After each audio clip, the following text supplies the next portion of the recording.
কাল পরশু এবং বৃহস্পতিবারে এই অ্যামেন্ডমেন্টটা আমরা চূড়ান্তভাবে অনুমোদন দেবে বলে আশা করছি, উপদেষ্টা মণ্ডলী অনুমোদন দিবেন বলে আশা করছি। আমাদের এই বিচারের ক্ষেত্রে বিলম্ব হওয়ার একটা বড় কারণ হচ্ছে পর্যাপ্ত পরিমাণ ডিএনএ ল্যাব না থাকা। এই মুহূর্তে একটি মাত্র আছে। আজকে সিদ্ধান্ত হয়েছে যে আমরা চট্টগ্রামে এবং রাজশাহীতে দ্রুততার সাথে আরো 2টা ল্যাব ডিএনএ ল্যাব স্থাপন করব। আরেকটা সিদ্ধান্ত হয়েছে যে বিশেষ জুডিশিয়াল সার্ভিস কমিশনের মাধ্যমে দ্রুত কিছু সংখ্যক বিচারক নিয়োগ দেওয়ার প্রক্রিয়া শুরু করা হবে, যাতে করে সহ অন্যান্য মামলার বিচার প্রক্রিয়া ত্বরান্বিত করা যায়।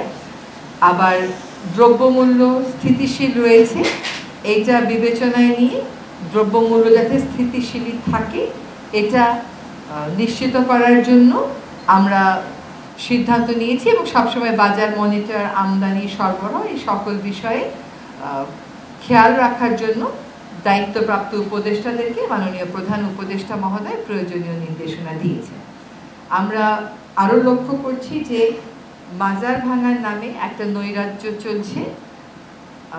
এতদিন সরকার মাজার ভাঙার বিরুদ্ধে রিঅ্যাক্টিভ অবস্থানে ছিল, গ্রেফতার হয়েছে, দোষী ব্যক্তিদেরকে আইনের মুখোমুখি করা হচ্ছে, কিন্তু এখন সরকার সকলের উদ্দেশ্যে সতর্ক করে দিয়ে বলতে চায় যে এই মাজার ভাঙার ব্যাপার সরকার আর কোনোভাবেই গ্রহণ করবে না এবং সকলকে এই ধরনের কর্মকাণ্ড থেকে বিরত থাকতে অনুরোধ করা হচ্ছে, নতুবা তাদের বিরুদ্ধে কঠোর থেকে কঠোরতম আইনি ব্যবস্থা গ্রহণ করা হবে।